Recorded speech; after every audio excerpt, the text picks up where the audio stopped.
Assalamualaikum warahmatullahi wabarakatuh. Nah, jadi saya Eko Ferli Sake dengan NIM F121 21022. Jadi saya akan menjelaskan mengenai lempeng tektonik dunia. Nah, untuk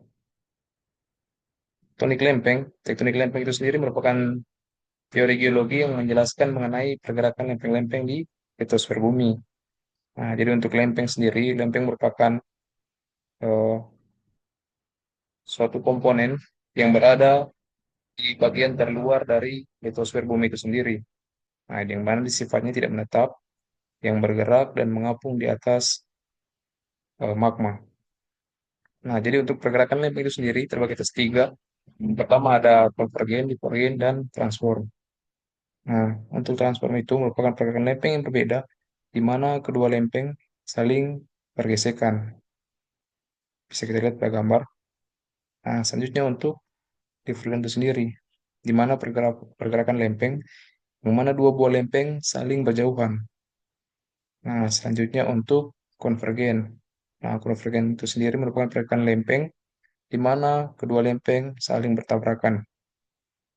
Nah, selanjutnya dari pergerakan lempeng ini, kita bisa lihat pada gambar di bawah, itu akan membentuk beberapa fitur geologi atau eh, suatu bentuk permukaan yang dipengaruhi oleh pergerakan lempeng tersebut. Nah, pertama bisa kita lihat pada gambar. Nah, di sini ini merupakan lempeng samudra yang bertabrakan dengan lempeng benua atau oseanik keras yang bertabrakan dengan kontinental keras.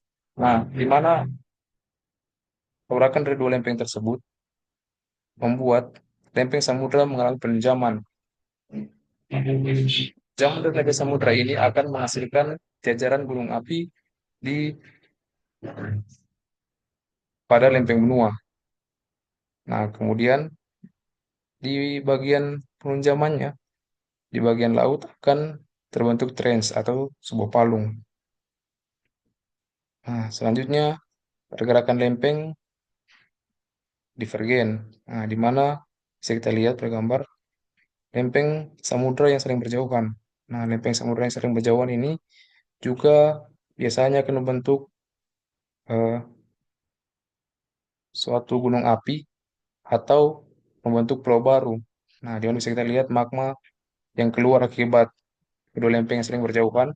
Ini biasanya akan membentuk sebuah gunung api atau sebaliknya akan membentuk pulau yang baru. Nah, bisa kita lihat juga di lempeng benua di mana saling berjauhan. Nah, di sini kita lihat jelas bahwa ketika lempeng benua saling berjauhan, itu akan membentuk suatu gunung api. Nah, baik. Nah, ini kenapa sebuah lempeng bisa mengalami pergerakan.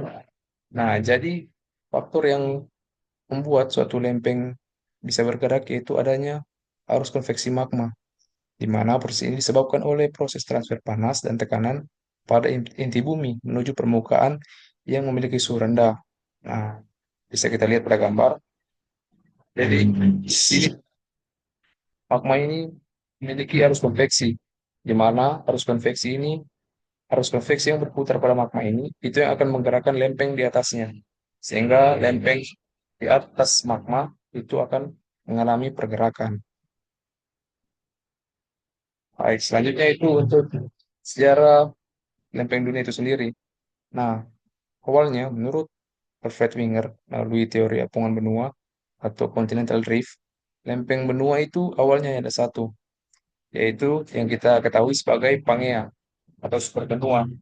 Yang kemudian superbenua ini berevolusi dan berpisah menjadi bagian-bagian yang kita kenal seperti hari ini. Nah, mungkin kita bisa lihat pada gambar, ini merupakan proses evolusi dari superbenua Pangea menuju lempeng-lempeng benua yang kita kenal hari ini. Oke, dengan teori yang dikemukakan oleh Alfred Wenger, tentunya ada bukti-bukti yang dijelaskan bahwa dahulunya bumi membentuk suatu superbenua atau hanya ada satu benua. Nah, yang pertama itu ada kesamaan garis pantai yang bisa kita lihat dari benua Amerika Selatan dan Afrika, yang dimana bentuk garis pantainya itu sama. Selanjutnya itu ada medan magnet benua atau yang bisa disebut paleomagnetisme. Nah, selanjutnya itu ada kesamaan jenis batuan, yang dimana itu ada beberapa benua yang memiliki kesamaan jenis batuan yang sudah berumur tua, yang tentunya terbentuk ketika benua masih menjadi satu, yaitu Pangea. Nah, untuk batuan-batuan yang terbentuk setelahnya, itu tentunya akan berbeda di setiap benuanya. Selanjutnya untuk persebaran fosil. Nah, bisa kita lihat di gambar di bawah, persebaran fosil itu bisa dijumpai di setiap benua, di benua yang berbeda maksudnya. Nah, jadi sehingga bisa dikatakan bahwa bumi dahulunya memiliki satu benua atau satu dataran super benua.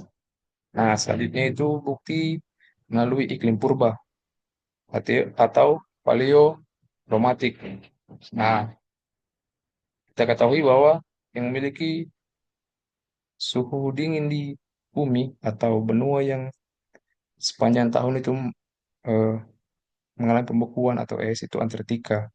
Nah, itu jika melalui studi paleoklimatik itu dijumpai bahwa dahulunya beberapa benua juga memiliki iklim yang sama dengan benua Antartika tersebut. Nah, sehingga dikatakan ini merupakan salah satu bukti bahwa bumi dahulunya terbentuk melalui satu benua, yaitu Pangea.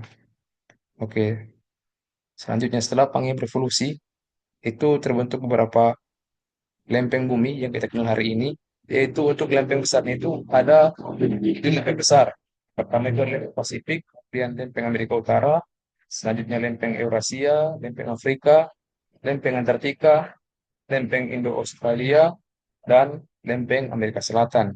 Yang bisa kita lihat pada gambar, tak dari setiap lempeng yang saya sebutkan tadi. Nah, untuk lempeng Pasifik sendiri, jadi lempeng Pasifik ini terbentuk pada awal masa Jurasik dalam Samudra Patalasa yang luas, yang dimana samudra ini mengelilingi superbenua Pangea. Nah, ini merupakan asal muasal terbentuknya lempeng Pasifik. Selanjutnya untuk lempeng Amerika Utara. Lempeng Amerika Utara sendiri merupakan lempeng yang berasal dari pecahan superbenua Pangea yang eh, diperkirakan terbentuk sekitar 200 juta tahun yang lalu. Selanjutnya lempeng Eurasia. Lempeng Eurasia sendiri berusia sekitar 3 miliar tahun. Lempeng ini merupakan satu lempeng tektonik pertama yang terbentuk dari pendinginan di permukaan bumi. Nah, jadi untuk lempeng Eurasia sendiri, menurut studi, dia terbentuk melalui pemekaran di lantai samudra, sehingga terbentuk lempeng Eurasia. Dia merupakan lempeng yang terbentuk setelah terpecahnya superbenua atau Pangea. Nah, selanjutnya untuk lempeng Afrika. Lempeng Afrika itu merupakan lempeng yang mencakup beberapa krater, yaitu bongkahan kerak tua yang stabil dengan akar yang dalam di mantel litosfer subbenua dan teran yang kurang stabil. Kemudian kerak tua ini dan teran ini bersatu sehingga membentuk benua Afrika yang diperkirakan terbentuk sekitar 250 juta tahun yang lalu.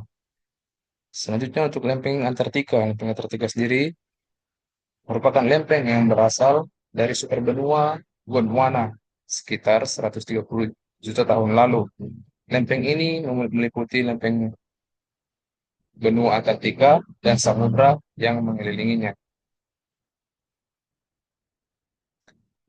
Lempeng Indo-Australia. Lempeng Indo-Australia sendiri terbentuk dari perpaduan lempeng India dan lempeng Australia yang terbentuk sekitar 43 juta tahun yang lalu. Nah, di mana lempeng ini sering bertabrakan sehingga membentuk satu lempeng. Selanjutnya lempeng Amerika Selatan. Untuk lempeng Amerika Selatan sendiri merupakan lempeng yang berasal dari pecahan benua Pangea yang terbentuk sekitar 300 juta tahun yang lalu. Selanjutnya, selain beberapa lempeng besar tadi, di dunia juga terdapat beberapa lempeng kecil. Di antaranya ada lempeng Juan de Fuca, kemudian lempeng India, lempeng Arab, lempeng Karibian, lempeng Cocos, lempeng Nazca, lempeng Filipina, lempeng Scotion, dan lempeng Somali. Nah, untuk beberapa lempeng kecil ini, proses terbentuknya ada yang terbentuk melalui proses pembakaran samudra, ada juga yang dari pecahan lempeng-lempeng besar dunia. Nah, ini bisa kita lihat pada gambar untuk pergerakan lempeng dunia. Nah, untuk pergerakan-pergerakan lempeng dunia sendiri, bisa kita lihat eh, lintasan biru ini, ada keterangannya, itu merupakan zona subduksi, yang dimana bisa kita lihat secara garis besar, yang menempati zona subduksi itu dipengaruhi oleh lempeng Pasifik itu sendiri. Nah, kemudian untuk pergerakannya mungkin bisa kita lihat dari panah-panah yang terdapat di gambar. Nah, selanjutnya untuk bentuk permukaan yang dipengaruhi oleh aktivitas lempeng dunia tadi.